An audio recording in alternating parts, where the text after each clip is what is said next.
اللهم لا تجعل فينا ولا معنا ولا من بيننا شقيا ولا مطرودا أو محروما. اللهم اشف مرضانا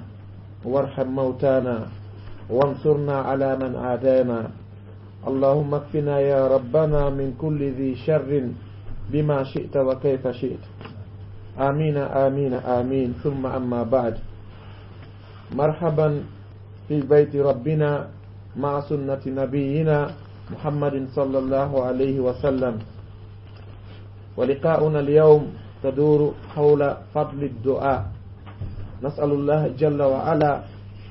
أن يلهمنا رشدنا وأن يوفقنا لصلاح ديننا ودنيانا. هراي مسيبي جلبي mi hiwrango yimɓe aljanna ka nder aljanna, mi hiwrango julɓe ɓen e hoore leydi ndin ɗo ko Allah yamiri en kon. haray assalamu aleykum wa rahmatullahi wa barakatuh. haray yewtere men nden hande ko yowi ko fadlu du'a, ko noni ɓural fi toragol Allah. eɗen tori Allah noon yo newnan en ko tata ko yewtete kon ɗo hara ko fi makko yewtira, heɓen nafore ko yewta ko, ɗuɗɗinana en sifa ɗe jonɗe ɗo. Allah danda en sago gañoji e ayɓe me en. haray nelaɗo sallllahu alayhi wa sallama e immorde ko Allah tindini ɓe yoɓe tindin en yewta e berɗum ɗon, ma ko tawata sahabaɓe maɓɓe wondiɓe maɓɓe filliti, ma ko ardi aran ɗum taw ka aya qur'an, ma ko iwtirɓe ɓaawo sahabaɓe en yani tabi'ina en koɓe fillitani en, ko ɗum wonɗen yewtude fi muɗum ɗo. haray ara nun ɗum taw addu'a ko honno woni du'a si tawi no yewtede ka nder dina. haray innama addu'a, haray ko ɗum woni al ibada, ko ɗum woni dewal. si innama noon nokkugo du'a ko ɗum woni noddango. no wawa si annabi nuhu ko yewti en ka e suratu nuh, rabbi inni da'awtu qawmi laylan wa nahara. Allah, mi noddi yimɓe am ɓen jemma e ñalorma. ɗum ɗon kadi ko du'a, ko noddugol. kono si yiltirama ka dina, haray ko ɗum woni dewal. Allah dalika alqur'ana ba'da a'udhu billahi minash shaitanir rajim, ud'u rabbakum tadarruan wa khufiya. nodde jomimo, ko ɗum woni tore jomimo, hara kon yankiniɓe, kon huluɓe. woodi e hadis mo nelaɗo sallllahu alayhi wa sallam makani en wondema addu'a'u mukhul ibada. ko ala ngandi, ko ala hoore en fo eɗen andi yata, kono nden hoore noon kadi so tawi ngandi timmundi ala nder ton ko innete ko feetuɗo. joni noon ko sellini hakkil dina kan ko du'a. nelaɗo maki addu'a'u mukhul ibada, ko ɗum woni ngandi dewal. e hadis goɓe maki addu'a'u huwa al ibada. fillitani hadis go'o ɗum ko Abu Hurayra mo en fof anduɗen, immorde e Tirmidhi, andi manelaɗo sallllahu alayhi wa sallam ɓe maki innahu man lam yas'alillaha yaghdabu alayhi. Allah daali wondema kala on mo landaki mo seytinana o tigi. man lam yas'alillaha yaghdab alayhi, ko ɗum nelaɗo yettini e men. kala on mo toraki Allah, Allah seytinana o tigi. yandi wata ɗum ɗo waddu en e Allah. torelammi okkora on wata ɗum ɗo waddu en. ɓay o inni kala mo landaki mo seytinana o tigi. enen duminoɗen toragol ñande wonñande, toroɗen. ɓay ko ɗum welatamo. nokkugo himo yewta en e nder alqur'ana makko on ko addi noon ɗum ɗon, ko ɗum ɗo woni sababu nuzul. sahabaɓe ɓen ɓe inni ya rasulallah, ko ayonelaɗo Allah, rabbuna qaribun fanunajih. ene Allah o mo min woni rewde ɗo himo ɓadi min yewtiramo gundo komin falamo yewtude kon, am ba'idun fanunadi, ka himo woɗɗiti min noddamo. Allah daali e suratul baqarati, fa idha sa'alaka ibadi anni, si jiyaɓe am ɓe landike ma fi'a min, faqul wi'u inni qaribun, miɗo ɓadi, ujibu da'wata da'i idha da'ani, komi jaabinowo kala turiɗola. yo Allah newna en kala ko turiɗemo ko nafata en adna e lahara, yo newna en. ari ɗon hadis ɗon ko e musnadul imam ahmad go kadi Allah daali inna allaha ɗum ko nelaɗo ni yewtude inna allaha no Allah hayyun ko o hersowo inna allaha no Allah hayyun ko o hersowo karimun tedduɗo yastahi himo ersa idha rafa'a ar-rajulu yadayhi ilayhi tuma jiyaɗo makko fontanimo juuɗe ko tawata hino dagori o toro o an yaruddahuma sifran nde o ruttata ɗen sokeje ɗon hara waɗanalimo hay tuse nder muɗum an a fonta e juuɗɗen ɗo cippinade hara e pusala nder ton kono noon kanko e mo andi ko honnum ɓurma moƴƴande fillitoɗen hadis goto ko Allah daali wondema jeeyaɓe an gono toon simi alɗiniɓe ɗum wona e saabu mi naadude ɓe yiite ko basal ngal moƴƴani ɓe wo jeeyaɓe an gono toon ko moƴƴani ɓe ko yomi alɗinɓe simi wasiniɓe tun ɗum wona e saabu mi naadude ɓe yiite feysitende e yewtere seeɗa no ɓen ɓe o inni noon si tawi mi alɗiniɓe ɗum wona e saabu ɓe naadude yiite ko basal ngal moƴƴani ɓe wano Sa'alaba o wondi e nelaɗo julɗe ɗen jowi kala o heɓayno ɗe ka nder juulirde e ɓaawo nelaɗo nde wotere o inni nelaɗo toranolan Allah e Allah o udditanan arsike an o nelaɗo ɓe maaki ene ko juulata ɓaawo an ɗo ko yonalima ɗum ɗo yonima o inni o nelaɗo toranelan Allah yo Allah okkoran jawdi kadi o ɓe maaki miɗo huliwata ɗum wonu saabu fitingol ma o nelaɗo mi wawa maîtrise ude mi jonnita miskinaɓe ɓen hakke muɗum nelaɗo fontani Sa'alabata juuɗe Allah awkori jawdi ndin o fuɗɗori mummunteji seeɗani neɓata tawi hande kadi si o heɓay ko juma pet juulaynoɗo juulanɗe ɗen fof ka juulirde hande kadi tawi ko juma pet o heɓata neɓata hay juma wacci heɓude oyi ɓe maki mi wayriide Sa'alabata ɓenni a tigi tigi o mummunteji ɗin ɗuuɗi joni ka sera saare o wawi hoɗude so tawina ɗum ɗon bonnere nde ɗuuɗay dammi ɗin ɗuuɗi joni ɓenni ɓe maaki ko ɗulle mi hulanno Sa'alabata ne ɓaale Allah cippini aya qur'ana khuz min amwalihim sadaqatan tutahhiruhum wa tuzakkihim biha jaɓu e joma jawle en sadaka ko jonnita miskinaɓe ɓen e kon kono laɓɓina joma jawle en fiyo jawdi maɓɓe ndi laaɓu ka Allah ɓe immini ko yaha jamo e Sa'alabata jawdi ndin o inni o ko impôt tigi tigi on ɓe falama mo sattinande ɓeya yilti me maali jawdi makko ndin nelaɗo ɓe maaki ɓe na Sa'alabata gaynali ko ɗulle mi hulannomo woni ɗon ha nelaɗo faati o addu e jawdi makko ndin monko kaɓe fatoto ɗon ɓe jaɓalni memude o nisiti noon joni o heeɓi buy feluɓe mo joni noon o are noon e gurnan Sayyidna Aboubacar ɓay nelaɗo feƴƴini Sayyidna Aboubacar inni ko nelaɗo jaɓali ko min mi jaɓata mi susta Sayyidna Aboubacar feƴƴini laamu Sayyidna Umar o addoyi zakka on Sayyidna Umar inni Aboubacar no ɓuri lan nano feere nelaɗo ko ɓenɗo ndiɗo memali ko min mi memata ɓeyni yaadu e jawdi ma ndi ko hombo jaɓata Allah harminino ndi on andi on ɗon jaa ko moƴƴannomo ko basal ngal hino woodi noon woɓɓe ko tawata hara si tawi Allah honennete okkorali ɓe ko ɗuuɗi ko ɓennanatano inna mi adda konnu mi waɗi Allah o tigi torike haronki a sikkay o tigi no bonni Allah ko goyditiɓe fof bonna daari ɓeɗo yara e beer ɓeɗo waɗa e ɗum ɗo ɓeɗo waɗa e ɗum ɗo kono eɓe jogui sifa ndi jawɗi ɗo ɓeɗo min mi yiwata ka juulirde ka yiɗa Allah woylan ka juulirde hadde fus ala heɓude arsiki o no wawa pat andi sifa no woodi ɓen ɗon si Allah okkorali ɓe tun ɗin konnguli maɓɓe ɗum yoni ko yaltina ɓe nder dina eyi yo Allah okkore battane moƴƴo qawlu sha'ir yewtowo gimɗigo no fillito wo arrabbu yahdabu in tarakta su'ala wo Allah no seytina si o toraka wa bonayya adama wo ndare ɓingal adama hina yas'alu yuhdab e yahdib wo hina yus'alu yahdib tuma kala o landa o seytina ñande o hande kadi o hari a sikkay ko min tun o andi nodda ɗo téléphone Afrique ɓeynama o mbuɗi ko jonnoɗa kon ilan ni ma ɓe noddama ɗo nodditanɗo 1 minute wonto gerduɗon ndi mbuɗi ɗiɗi minaɓe onon o duufi ɗin fof hakkenen hay mawɓe o tigi ɓen o tigi suɓata hayɗi ɗi o wolana ɓe e téléphone oyi jonnon Allah kanko wosi o toraka o seytinay banadama kañum so torama ñande wo ko yo wullito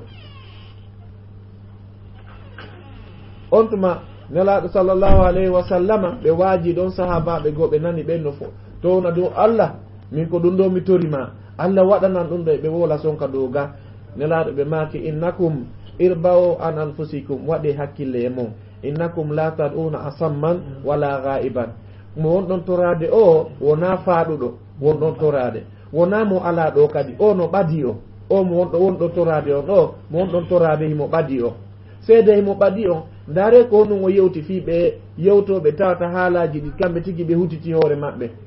wo ma yakunu min najwa thalathatin illa huwa rabi'un ɓe sondotoɓe ɓe wonali tato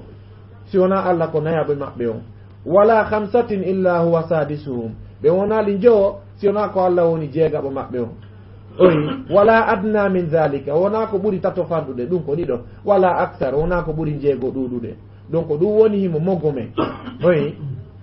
no yewtiri en noon wa nahnu aqrabu ilayhi min hablil warid himo ɓadi en ko ɗum waɗni laaɗo ɓe maaki waɗe hakkille mum innakum la tad'una asamman ina faaɗuɗo wonɗon torade wala ghaiban wona mo ala ɗon kadi joni ndaren noon ɓe tawata no tori Allah jaabinani ɓe du'a par ce que ko fawagol e Allah pet o jaabi sabu ɗum ɗon o jaabinanay ma du'aji maɗin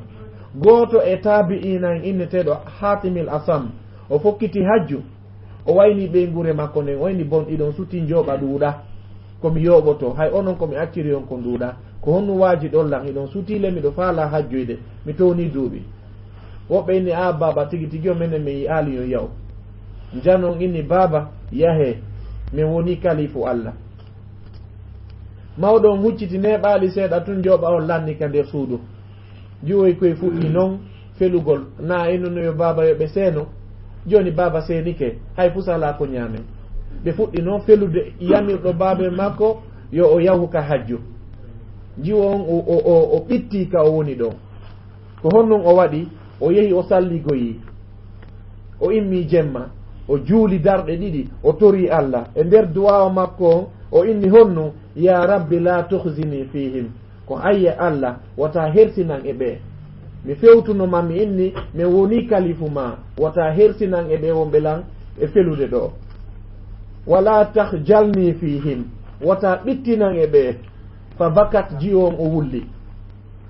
weeti bimbi lanɗo on no feƴƴaka galle Hatimil Asam emo wondi e mbatuɓe makko mbatulaɓe makko ɓe tunde wotere Allah addi ɗon ka e lanɗo on inni walle lan mi yara ɓe hirtodiri tawi ɓe yoɓaki bon ɓe inni joni landane en ka galle ɗo ɓe okkoren ndiyam mi yara ɓe konki bafal ngal jiwo on udditi jano on Allah watta kon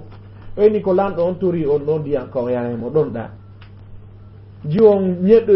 diyan e tasi hun laaɓu kun laba kun adi jonni lanɗo on yari ɗum ittanimo ɗon ka andaka ɗum yahanimo ɓeyni ko hombo jeyɗe galle ɗo ko hombo hoɗi ɗo ɓeyni wo ko Hatimil Asam goto hi ko neɗɗo tedduɗo kala yiɗuɗo lan min lanɗo no yewtude ɗum yo waɗu sifa ko komi waɗi ɗo o ƴawni cawlu mbuuɗi mo jogino andi ko hawre on tuma ko kangi goɗɗum ɗum o ƴetti o feri ka nder cour mbatula marɓe eɓe ala fof kala hocciti ko nder ton feri jani togosi fof fera nder ton jiwo on natti gobule on aroygol makko o tawi cour on heewi mbuuɗi o noddi ɓe ngure nden yo ɓe ar ɓe ndaara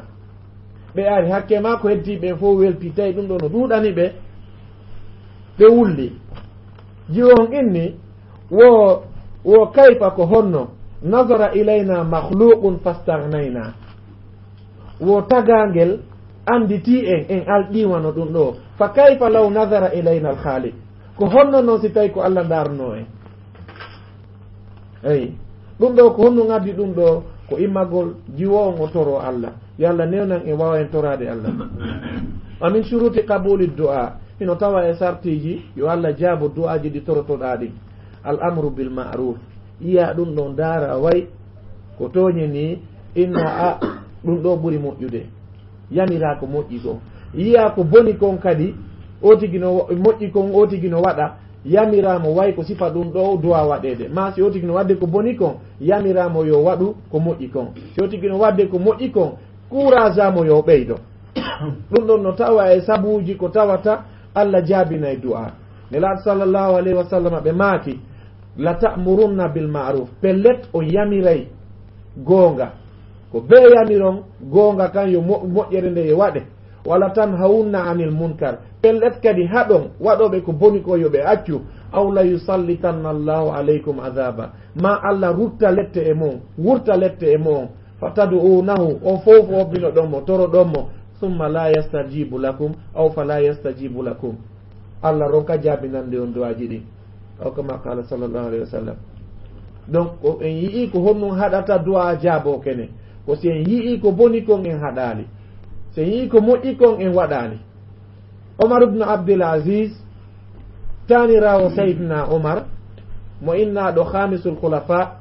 ñande goo o tawi woɓɓe no eni ko ɗiɗo woɓɓe no eni ko tato ino jooɗi ɗiɗo ɓen no yara beere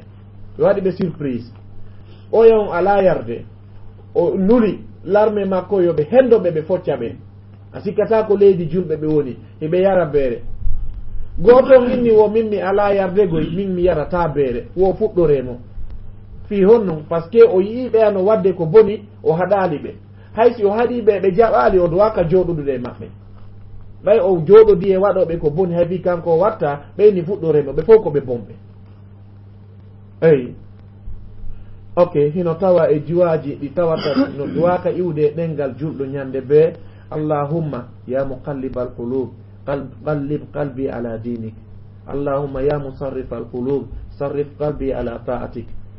o qalbu ko ɗum woni ɓernde kono noon sengogo sen inni qallib ko ɗum woni waylutugol ko an Allah waylito ɓernde mo tata ɓerɗe jama o fop tagore nden fop no e sooke o ma iɗa yiltira ɓernde nden no faaliraɗa yiltu ɓernde amen ɗen ɓerɗe amen ɗen e dina ma kan an waylito ɓerɗe ɗen no faaliɗa waylitirde o kadi waylutu ɓerɗe amen ɗen e ɗoftagol ma ko ɗum woni allahumma ya muqallibal qulub qallib qulubana ala dinik wa ya musarrifal qulubi sarrif qulubana ala ta'atik hino tawa e duwaji ɗin kadi ɗi tawata julɗo no duwa duumade e mu'um wano du'a mo nelaɗo sallllahu alayhi wa sallam yewti e fi muɗum ko on ɗo woni sayyidul istighfar ko on ɗo woni ko hikki tette hoore liste jantagol inde Allah nde fof ko hombo woni on nelaɗo ɓe maaki ko ya innu allahumma anta rabbi la ilaha illa anta khalaqtani wa ana abduka wa ana ala ahadika wa wa'adika mastata'tu a'udhu bika min sharri ma sana'tu abu'u bi ni'matika alayya abu'u bi dhanbi faghfir li innahu la yaghfiru dhunuba illa anta o ɗo woni sayyidul istighfar si a du'ike o ɗo ko a toriɗa Allah si tawi dow woni hiɗa watti ɗon dewe hedditiɗe ɗen ino hasi ko jabanima torare ma nden ndarewa no neɗɗo goto hino tori Allah e laamu e gurnan annabi Musa Allah waɗanimo kono non wona julɗo ndaren ha honto ko fi Allah ha honto Allah yiɗɗi inde makko nde ko wonno rewde ko sanamu emo inna ɗo ya sanam ya sanam ya sanam ya sanam nde wotere o falji o inni ya samad Allah waɗanimo ko faala kon annabi Musa maaki Allah iɗa suti o faljo o ko sanam wonno wiide ɗengal ngal wayliti inni samad Allah daali si mi waɗanalimo ko hombo woni samadujo go waɗanomo ɗaɓɓiten samadu honto woni qul huwa allahu ahad allahu samad o simi waɗanalimo ko hombo woni samadujo go waɗanomo Allah ko o yurmeteɗo no o yewtiri en noon kala mo torakimo o tikkanay o tigi wata ɗum ɗo waddo en e Allah sahabajo go ari ka nelaɗo sallllahu alayhi wa sallam o en nelaɗo min komi wawi duwa fof muɗum koye Allah dandan yiite yo Allah nadan aljanna min mi wawata no an e Mu'az gerdoton noon ƴetton juuti noon ɗon fillo ɗon fof muɗum wona e leer goto beni ara e ɗon du'ade hara on fillitaki ko fillino ɗon kon nelaɗo ɓe maaki ko moggo ɗon mi woni yiilade men kadi hawlahuma no dandin rabbana atina fi duniya hasana sonnaɓe labaɓe ko hasana jawdi ko hasana cellal ko hasana ɓeygure ko hasana moƴƴereji ɗin ko aduna ɗo fof ko hasana wa fil akhirati hasana nadede aljanna ko hasana wa qina azaba nar ko ɗiɗo ɗiɗi wo kanko woni torade nelaɗo ɓe maki ko moggo ɗon wonmi yiilade min e Muaz ɗum ɗo ko fillitorɗen ha ɗaɓɓutuɗen o hadis ɗo o taw o tigi innu ceerno kaari en no wawi du'ade o tigi wawata ɗin du'aji ɗo fof o tigi no jiɓi kañum hay fi ko gokku tunni woni du'ade si Allah no jabinde ko moggo ɗon anta woɗɗito rabbana atina fi dunia hasana wa fil akhirati hasana wa qina azabannar innaka noon fi wata sodu hisnul muslim de hunjoɗa heddiɗi ɗin innaka noon wata wakkilo de an kadi wawa ɓurɗi wawɗa ɗin kono si tawi satti ha satti taƴi tokkotako iɗa jogui daɓɓi pot ko Allah tindinmaɗi ka nder alqur'ana ko honno du'ortoɗa yo Allah newina e rewen mo no hana rewirede noon hino tawa eɓe Allah jaabinani du'a seede wondema o jaabina e du'a dare wano annabi Yunusa ɓay woni o seytinani yimɓe makko ɓe rewali Allah ber ko noddi ɓe ko o yehi o ukkoyi ka laana o ukki ka laana tum ɓeyni ɗo satti ko be goɗɗo yoole ka nder ndiyam si tawi wona ɗum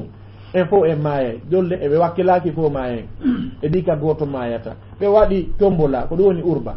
ɓe hawre annabi Yunusa o inni o wakkilaki ɓe waɗiti kadi ɓe hawri e makko ɓe fotti ɓe fero mo ka nder ndiyam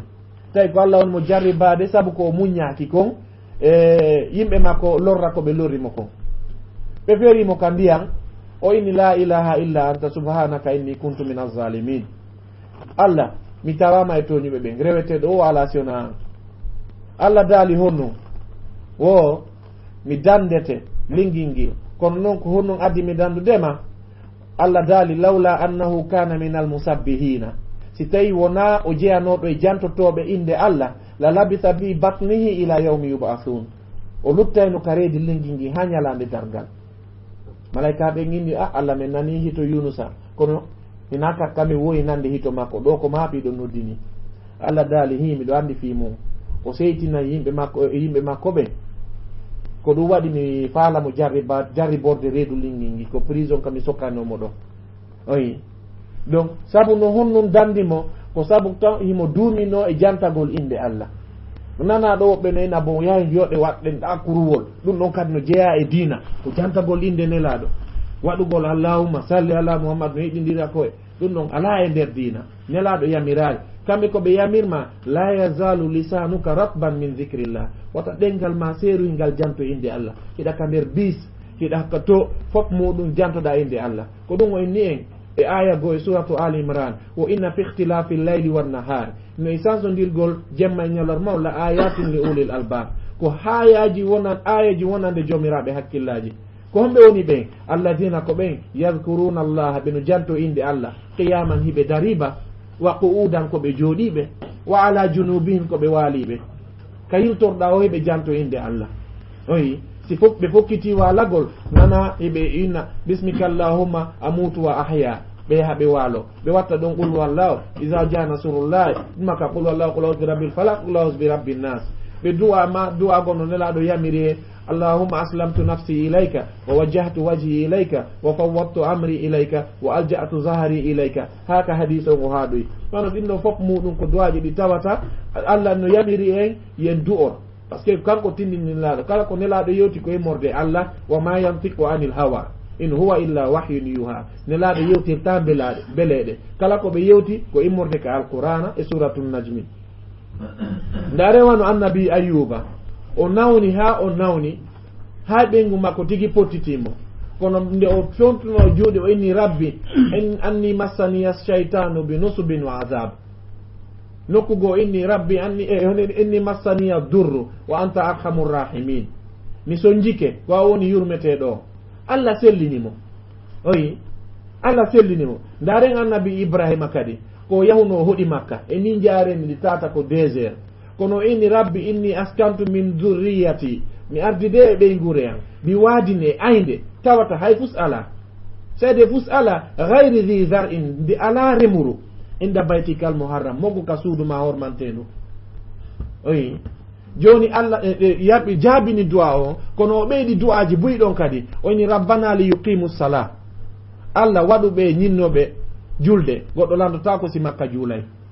wo wajal afidatan minan nasi tahwi ilayhim wada ɓerɗe yimɓe goo harano fewti e maɓɓe kadi hitande darinde wo ko ha hewta e lewru hajju e tendu ndum en nana e buyno yaade hajju mo kala no faala yaade surtout enen julɓe ɓe ko ɗum waɗi minan nasi jeeyaɓe yimɓe ɓe ɗum ko gomɗinɓe ɓe tawa Allah no muuyi yo yahu ton ɓen nokkugo o inni kadi annabi ibrahima ka duwa makko e nder ayaji jokkodirɗi ɗin warzuqhum min athamarati arsikaɓe dimɗe ko leydi yorundi kono arsikaɓe dimɗe oyi ndaren ni noneji jimɗe rewɓe makka ko honno ɗum wayi kono ndaren jabagol duwa annabi ibrahima on e fewndo o duwi duuɓi jelu woni hakkunde muɗum heno juuti ko ɗum waɗi nayi o tigino mi turike Allah jaabinanalilam Allah ko woni darde koko moƴƴatma adna e lahara ko ɗum o woni ma waɗande ndare baba adama Allah daali wala taqraba hadhihi shajara fatakuna min alzalimin watta ɓaɗo ngal leggal sakko jeeyaɗon e toñoɓe ɓe ɓaɗi leggal ngal ɓe ñaami ko ɗum ɓe inni rabbana zalamna anfusana wa in lam taghfir lana wa tarhamna lanakunanna min alkhasirin Allah min toñi hoore amen ko ɗum Allah waɗi o jaɓamni ɓe tuubu buye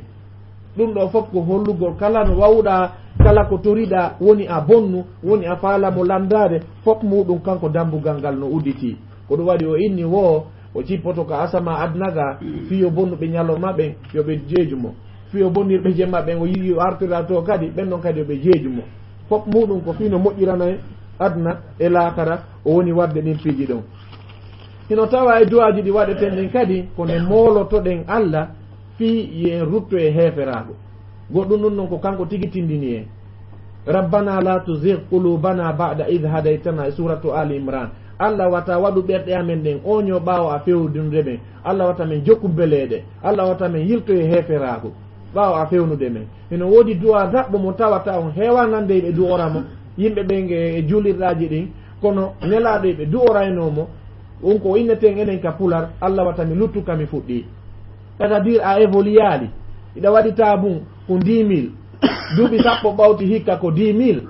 andi a luttika kakum fuɗɗi ɗon anda rewde Allah kono hay fu sala avance ude yeeso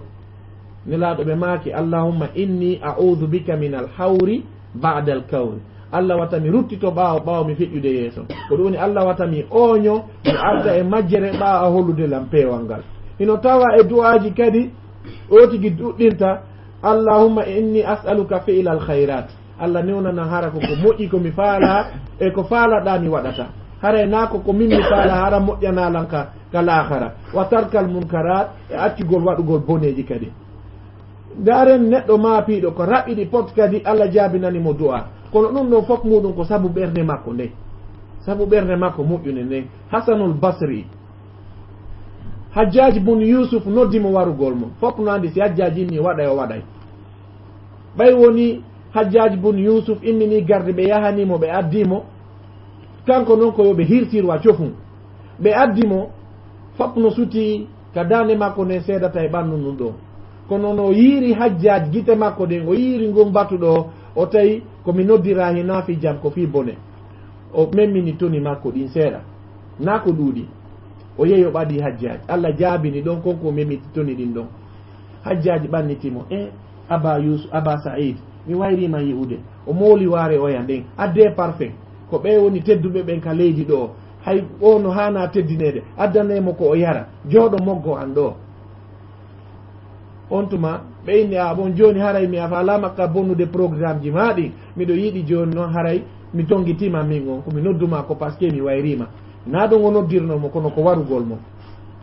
goɗɗo go e moƴƴuɓe ɓen habbi ha hasanul basri fokkiti yaltugol o utiri ɓawa makko oyni ceerno en oyni acce hakke mi faala o landade mi yiiɗo memmina toni mo on miɗo humpa ko honnu yewtuɗo sabuna koko holli on ɗo ina ɗum o noddiri on hari ko tettugol hoore mon nden o noddiri on wo ko ɗum mi faami kono min mi rutti e patron an yo heƴu hakkunde an e o wo ko honnum maako ɗon wo komi wi'i wo ya waliya ni'mati ko an yo giɗo an giɗo nemaji an wa maladhi inda kurbati o an momi wullata e montuma mi heɗi probléme kurba ko probléme ij'al niqmatahu waɗu seytani mo o maranilan ka ɓernde makko o bone mo faalanalan bardan wa salaman ko ɗum woni ko ɓutti e kisiye alayya e an kama ja'alta an-nara bardan wa salaman ala Ibrahim no dandirnoɗa annabi Ibrahima no fewno ɓe fernoma ka yiite dandiran noon no dandirnoɗa annabi Ibrahima noon wo ko ɗum pet mi wowli o yi ko ɗum dandimo hakkude ɗon e ɗon yo hoore makko nden taƴe ayi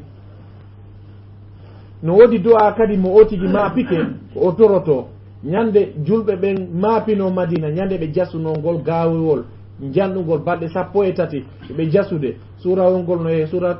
suraji ɗin ka alqur'ana e ngol inni suratul ahzabi mo yawti yasin seeɗa ɓay woni ɓe makka ɓen ari alyahudanɓe ɓe bani qourayza e bani qaynuqa e banu nadir ɓen ɗon moɓodiri argol wara nelaɗo sallllahu alih w sallam e sahaba ɓen ino wawa liyes ɗo si allemagne iwtiri to france iwtiri to italie iwra to espagne iwra to folamanɓe ɓen seraji ɗin ga Bruxelles Anvers fof muɗum inna are lanne fi liyes ɓe no ɓuuri liyes ɗurde ka oyi joni noon wo ko honnum tinnintamen nelaɗo men toro Allah fiyo Allah ittugol kullol e amen o danda men o probléme ɗo ko dowa raɓɓuɗo ɗo pot nelaɗo tindiniɓe allahumma astur awratina wa amin rawatina allahumma astur awratina wa amin rawatina ko noon du'a nelaɗo yamiri ɓe Allah surru awraji amen Allah holnamen e ɓawti men hulude ɓeeɗo o wo fa daraba llahu wujuha a'daihi birri Allah addi hendu ɓuɓundu tawi ko ɓe maapi ko si kamɓe ɓe daɗaygoy hina de ata koygol goɗɗo oyi gando goto inneteɗo al Fudayl ibnu Iyad oɗo o wi'i wo mo yewtude weldiɗo makko wo law allimannaka kalimatan hiya hayrun min ad-dunya wa ma fiha miɗo tindindema ɗo yewtere nden noon ɓurma moƴƴande ko woni ka aduna ɗo ko fof muɗum ko honno woni nde yewtere ɗon wo wallahi mi wondiri Allah wo la in alima allahu minka ikhraja al adamiyina min qalbik si Allah andi wondema na nder ɓerdema ala goto mo kafiduɗa e makko o lam tas'alhu shay'an illa a'tak kala ko toriɗamo wokkorte inayi no golɗo iyyaka na'budu wa iyyaka nasta'in Allah ko amen rewata ihdina siratal mustaqim fewnume laawa fewngol tawiɗa mari rendez-vous e karamo ko mayɗa jogi haɓɓetengol ka suudu mayɗa jogi biniri nasi danditor ɗum ka nder suudu oyi ko ɗum waɗi fatiha nelaɗo sallllahu alayhi wa sallam ɓe sifan noon ko ha on to Allah ƴetti fatiha Allah daali fatiha mi sendi fatiha ɗiɗi fatiha parti ara noon wo ko fi am min parti ɗin moon jiyaɗo an on mi daginanimo ko torilanko si a inni alhamdulillahi rabbil alamin Allah daala wettilan jiyaɗo an en arrahmani rrahim jiyaɗo an on waccilan maliki yawmiddin jiyaɗo an on anditi fi an o andi ko moni patron on iyyaka na'budu wa iyyaka nasta'in jiyaɗo an on teddini fi an wo ko mi woni ko o rewata ko mi woni mo ɗaɓɓirta ballal inna noon ihdina siratal mustaqim fewnumen laawol fewngol ngol naɗaygol aljanna haka wala dallina o inna wali abdi ma sa'ala dagani ke jiyaɗo an on ko torilanko oyi o taw tigi bonnutu ɗum tawi mo jogui rendez-vous koye nafatamo aduna e l'akara wa alam musidɗo andu ma khuliqta illa li ta'budallah a tagiraka si wona fiyo ya a rewu Allah yo Allah yo newi nan e rewe mo no yamiri en noon sabuna mo torade Allah mono torade Allah o heɓata probléme ji aninayɗi mum ko ɗum waɗi nelaɗo sallallah alih w sallam e makanen hadis man lazima al istighfara kala on juumiɗo astahfirullah ja'ala Allahu lahu min kulli diqin makhraja kala ɓittedi Allah o kerte yaltirga wa min kulli hammin faraja e kala moƴƴere Allah tawnete muɗum wa yarzuqu min haythu la yahtasib o arsikete nokku ka miija taw tigi inu tun ko ɓayeroji ɗin a raali ma dollar on a laari haala tigi tigi on arsike on o timmali masibo no fokkitanama oto warratama enen jogiiɓe otoje ɓen ɗa woppa goɗɗo inna alhamdulillahi rabbil alamin ko Allah dandilan ittugol wonki ɗum ɗon fof muɗum ko toraji ɗi wonɗa torade Allah woni jaabinirde cenɗe goo a anda eyi goɗɗum ɗum mawɓe ma nawna toroɗa Allah yo Allah ndikkimɓe ko torinoɗa réserve goɗɗum fof muɗum hawtidira ɗon o sellina ɓe anda toroɗa Allah yo Allah moƴƴinane affaire hoye ma pihoye goo mapinkoye ma Allah regilanama ɗum ɗon fof muɗum hara ko saabu konko torinoɗa an eɗa habboriɗa kanko uddanima ɗa jolɗe oyi sonnajo go ari ka nelaɗo sallllahu alayhi wa sallama inneteɗo ummu anas radiallahu anha yo allahu yurme mo o inni ko hayo nelaɗo wajolam waaju nafowolan adna e lahara nelaɗo ɓe maaki o hujuril ma'asi woɗɗi to bakkatuji ɗin fa innaha afdalul hijra woko ɗum woni hijra ɓurɗo moƴƴude o feru woɗɗitoɗa bakkatuji ɗin woko ɗum ɗo woni hijra moƴƴo on wa hafisi alal fara'id dumoɗa e ɗi Allah farli e ma ɗin wo fa innaha afdalul jihad ko ɗum woni jihadu ɓurɗo moƴƴude on wo akthiri min zicrillah ɗuɗɗina jantagol inde Allah fa innaki la ta'tina allaha bi shay'in ahabbu ilayhi min kasrati dhikri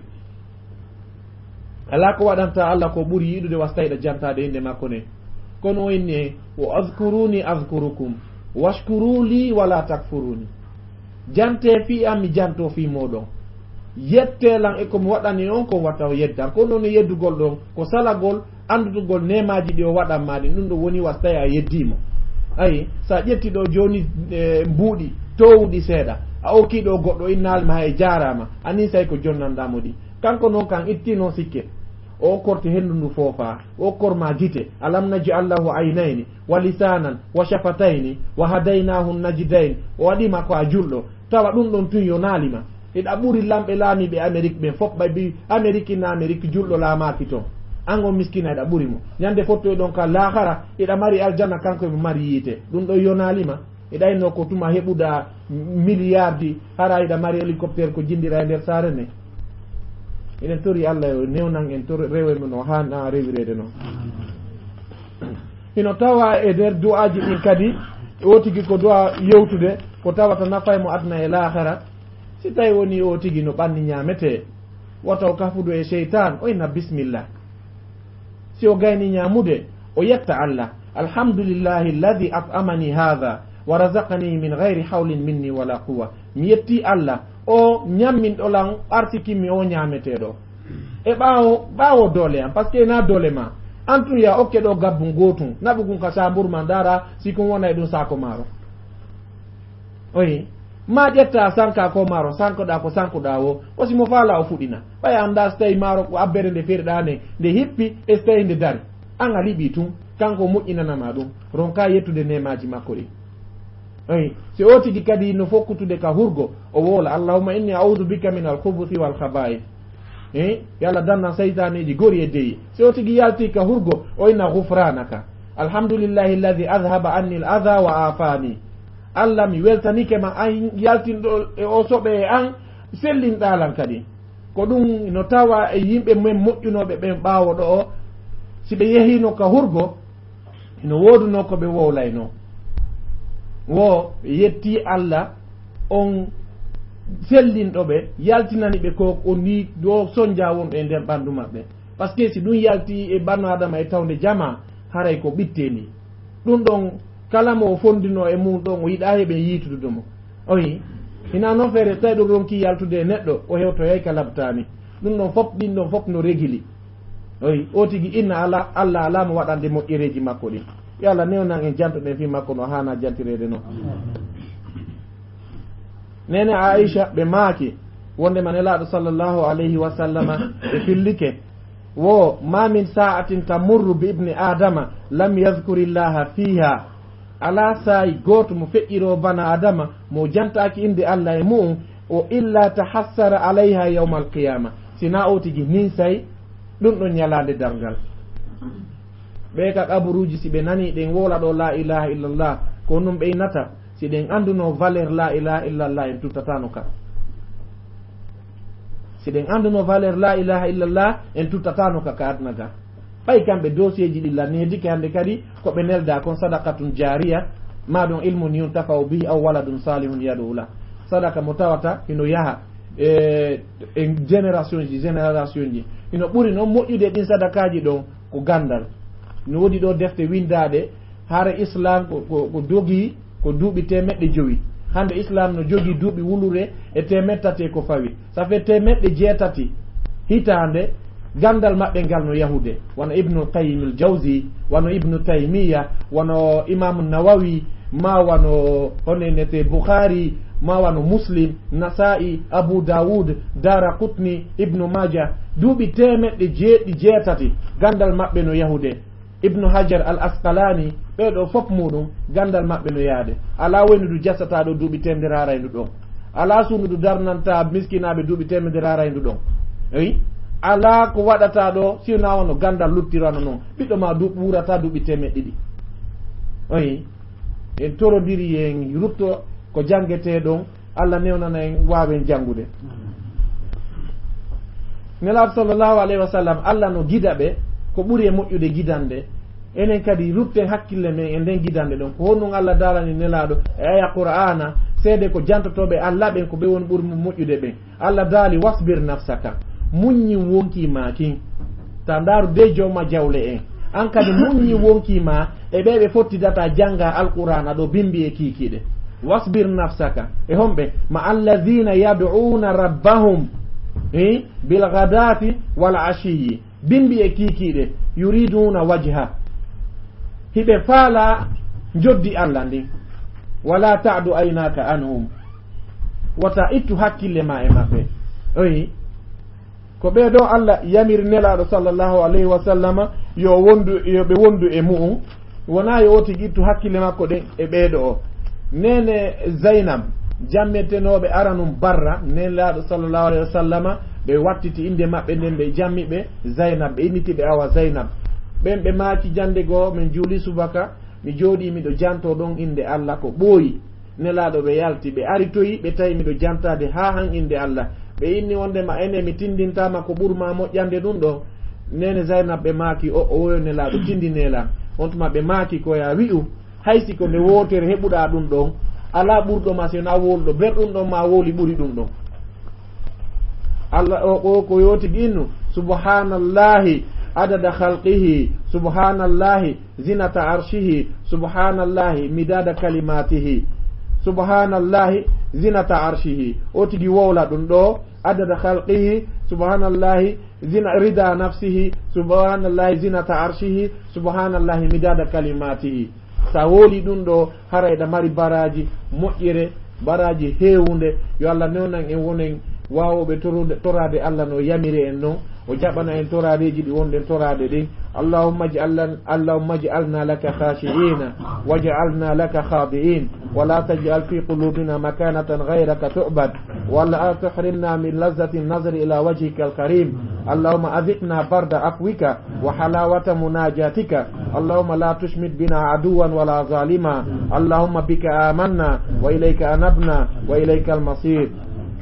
اللهم بارك لنا في آبائنا وفي أمهاتنا اللهم إنا نسألك حبك وحب من يحبك وعمل يقربنا إلى حبك اللهم اجعل خير أعمالنا خواتيمها وخير أيامنا يوم لقائك اللهم بارك لنا في مجلسنا هذا اللهم من أرادنا ولمجالس المسلمين سوءا فرد كيده في نحره واجعل تدميره تدبيره يا سميع الدعاء لا إله إلا أنت سبحانك إنا كنا من الظالمين وفي الختام أسأل المولى جل وعلا أن يلهمنا رشدنا وأن يوفقنا لصلاح ديننا ودنيانا وآخر دعوانا أن الحمد لله رب العالمين السلام عليكم ورحمة الله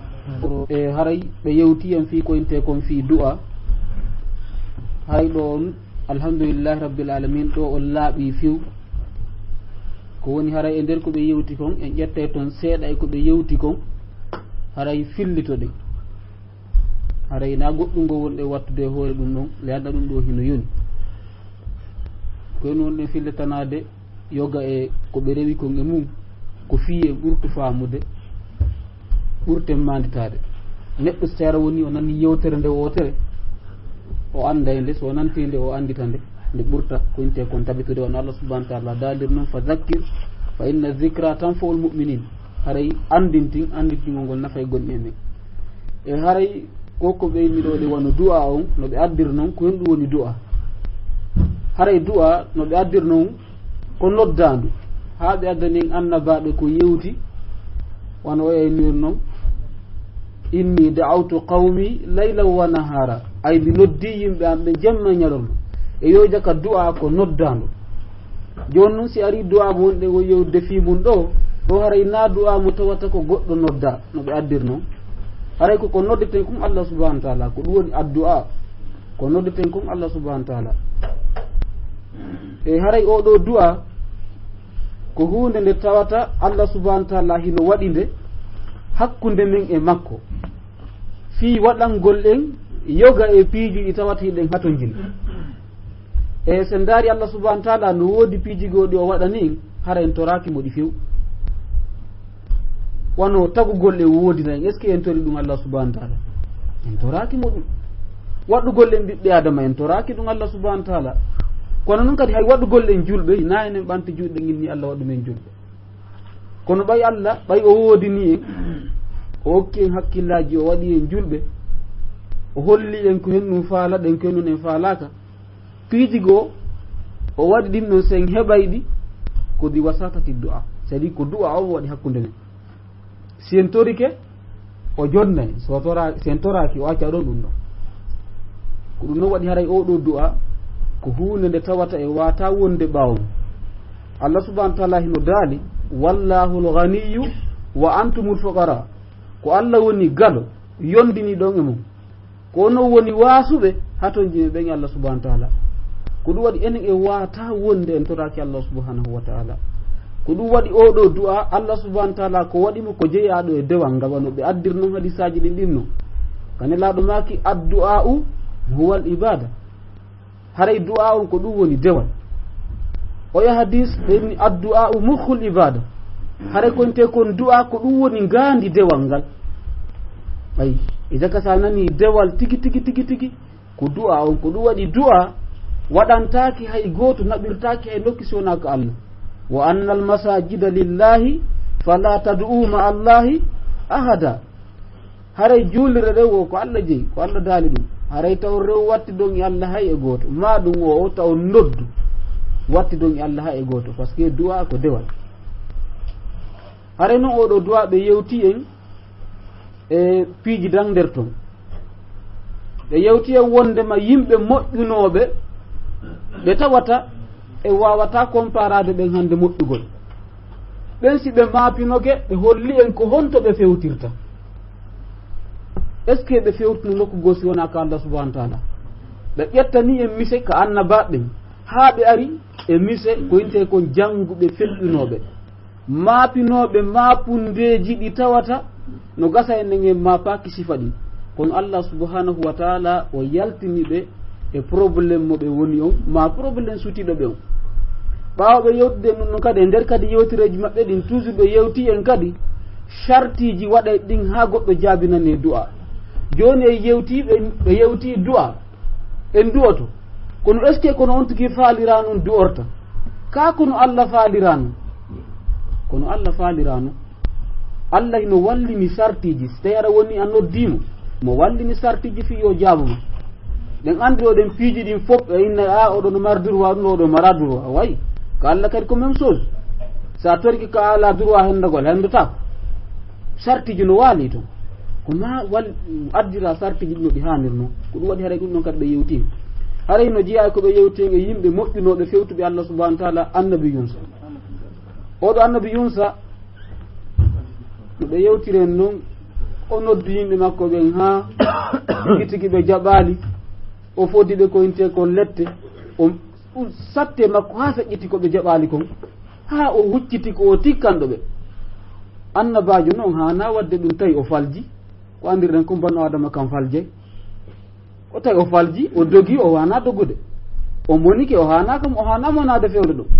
ko Allah inni yo noddu himo duwano noddude ha Allah inna yo yaltu wono Allah innirno noon nelaɗo ɓe yaltu makkata ɓe ara madina kankay ko ɗum odono habbade hijira kono o habbaki wendi kanko o yeehi Allah inni gasina probléme huccito a taway mi holloyte la manja wala manja minka illa ilayka mi holloyte daɗirgal laworgal fus ala fattinorgal ala immorde Allah si wonaka makko Allah subhanahu wa ta'ala laam makko ngu no seedi laamuji ɗi few laamuji hedditiɗi lamɓe ɓen fof si a bonniɓe ko ya doguɓe Allah si a bonnimo ko sa dogi hara woni probléme e hoore probléme Allah kañum sa bonnimo ko ya ruttito kadi e makko kadi sora e makko kadi inna Allah ko hammi bonnuno kadi mi arti kadi Allah o dogetake few Allah si a bonnima ala ka landoɗa asi few asi ɗon fof kadi ko ontuɗantuɗa ko artaka makko inna wayni waɗi probléme wi jani joni ɗum ɓe ari kadi ya protestant o inna ko ɗum ɗo e ɗum ɗo gatta hami protége o protége kadi kanko mo bonnuɗa ko Allah tun siforno ko ɗaɗa nabi Musa ɗo ɓay o yeehi ɓe yi noon no Allah nangirmo Allah yafalu ma yasha Allah huwa kala ko faala o dogi o yeehi ka caangol no ɓe addirno Allah subhanahu wa ta'ala soki mo e reedu lingi mi sikki haɗe no naata aray ko goɗɗum kaso ko ɗon hatti ko haa ɗon neɓama sokede kono ko haa ɗon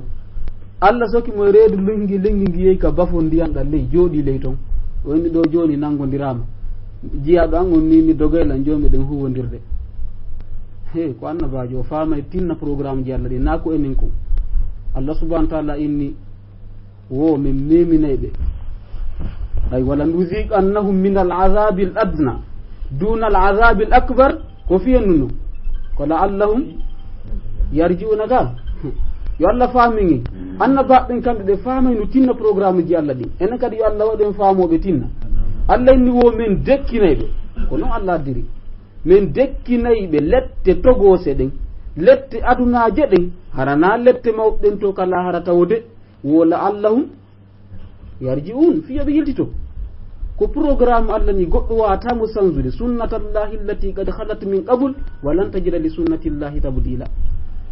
sunna Allah feɗɗinoɗon e araɓe ɗen a wawata wattude mo hande fiyan a heeɓi a yewti l'an 2000 fiyan a woni ko 20e siècle de la lumière siècle de vitesse a wata sansude programme Allah yimɓe arɓe ka leydi ɗo wo Allah jarri botoɓe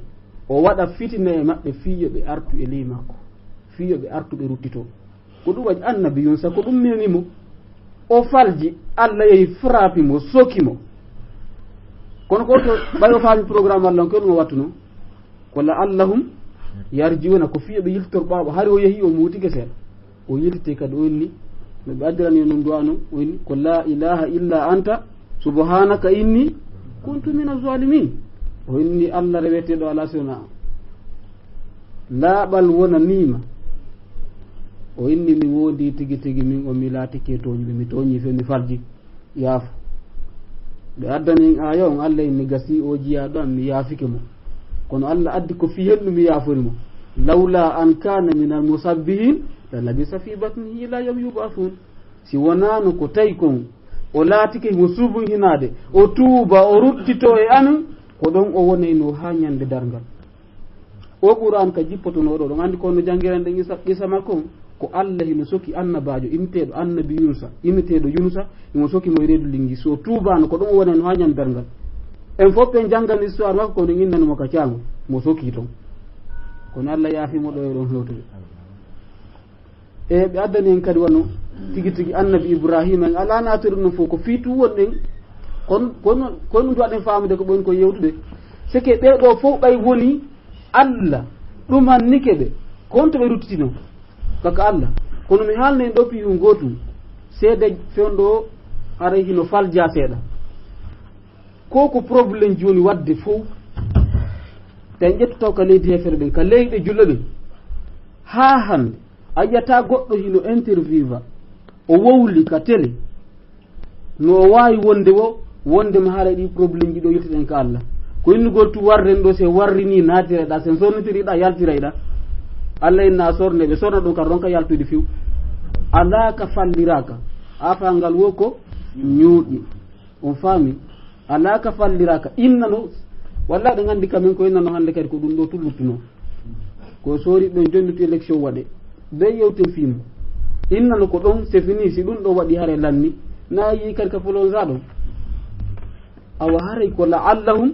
yarjiun annabaɓen kamɓe ɓe alano solution ji ɗiɗi ɓe alano ɗiɗi few ko enen tummaɗi beaucoup de solution enen ɗo se landama ni enen ɗo fof solution ji temedere heɓo to fi kaɓe yo yaaru yeeso ɗi temedere annabaɓen kanko goto pette jogino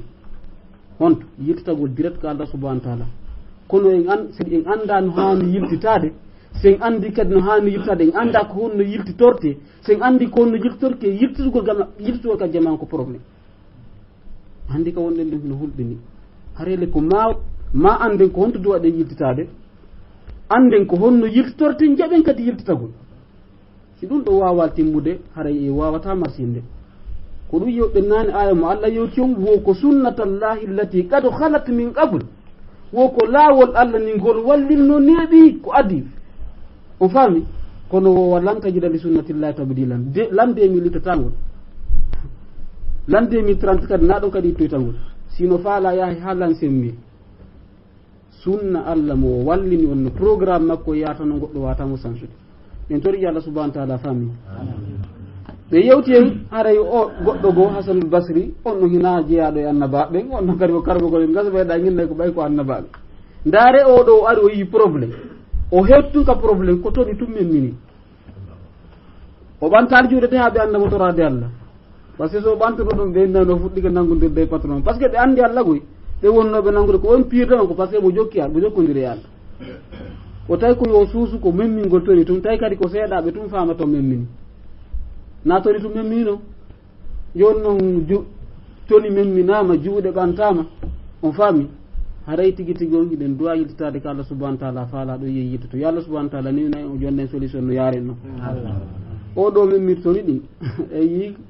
o yewti kadi yewtere naninde moƴƴa haray ɗum noon kadi min e on duwa mi heeɓi ɗon nafoore kadi moƴƴa ndaare lette ɗe oya fukkintine makko ɗum o innaɗo yiltite makko ko woni yo Allah waɗɗe bardawa salaman kama jaala ali ibrahima alayhi salatu wassalam sadi yo Allah ƴetti lette ɗen wo waɗa ɗe bardawa salama ndaare na oya ko addutumo ni mowliti a wayren kadi te huuli ɗo goɗɗo kala mandiren ɗen hunde kawre leydi ɗo letti mum waɗen sifa o duwa ɗo yo Allah dande bone makko yo Allah waɗi o barda wa salaman ɗo o duwa ɗo ko ɗen duwamo jogitade moƴƴa mi faami e waɗo yi oɗo no warri noon oya kadi landi goɗɗo o kal landimo ɗum noon fof no qissa on noon goɗɗo kal landimo si goɓe go ɓennandi wowltano gasa ko secret agent secret lanɗo woni on faami kono wowlani oya ko wowli kon na probléme noon he goɗɗo sino wondi e Allah ara lanni ɓoy o landikemo si wonano gasa siko hakkude men ɗo ɗum on tigui mi wowlta naafi kala ko on tigui daɗi o innami gotta ko agent secret lanɗo woni ɗum gasa ko yettoto woni ko fiyen ɗum ko hen ɗum mi wowli ɗum gasa ko ɗum o accitirimi ko anduɗo ko taw komi wowli kono so waɗa ko faala kon kanko mo hande o daɗi par ce que o famodiri e hombo e rabbu samawati wal ard e haray koni ɓe holli en ɓeɗo ko honno ɓe joguitorno programme ji maɓɓe ɗin seera woni e tigui tigui ɓe woni ɓe heeɓi probléme haray joni noon en daroto ɗo inchallah ko minute goto gasa on tigui wattata ɗo donc kontugol tumi watta ɓe aɗa nin kadi koyinte kon sartiji fiyo du'a jaabu hara no jeeya sartiji fiyo du'a jaabu koyinte kon hoolorgol Allah subhanahu wa ta'ala ɓe adani en issa debbo on ɗa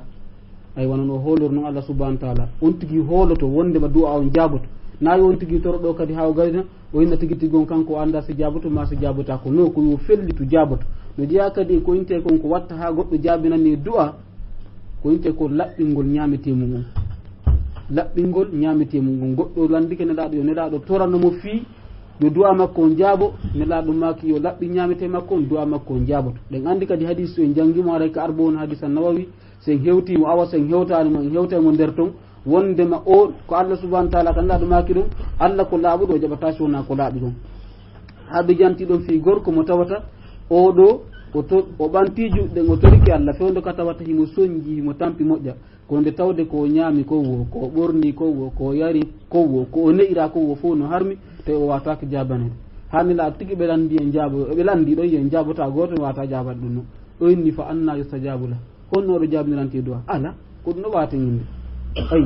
no jeeya kadi ko watta ha goɗɗo jabinanni du'a hulugol Allah subhanahu wa ta'ala ɓe yettiken ɗum kadi Allah inni honno so wa man yattaqillaha yaj'al lahu makhrajan goɗɗo kasi so woni tumuɗo walla ndaara so yiiɗa ɓeɗo fof nane en kontiɓe tun o yiya ɓe wowlay tun Allah subhanahu wa ta'ala waɗa koko Allah ko ahadi Allah ndi woni o hunnude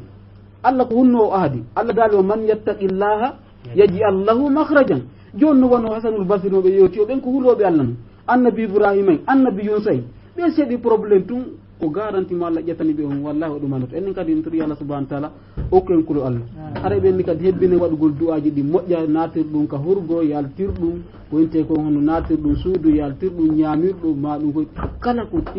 ko watten kon hara ɗe wadde du'a sina ɗum haray e woni e yimɓe wersidiɓe so waɗi noon kadi ɗo du'aji ɓenni ɗum ɗo eno jeeya ko watta ha wonen jeeyaɓe yimɓe ɓe tawata ko yimɓe ɓe tawata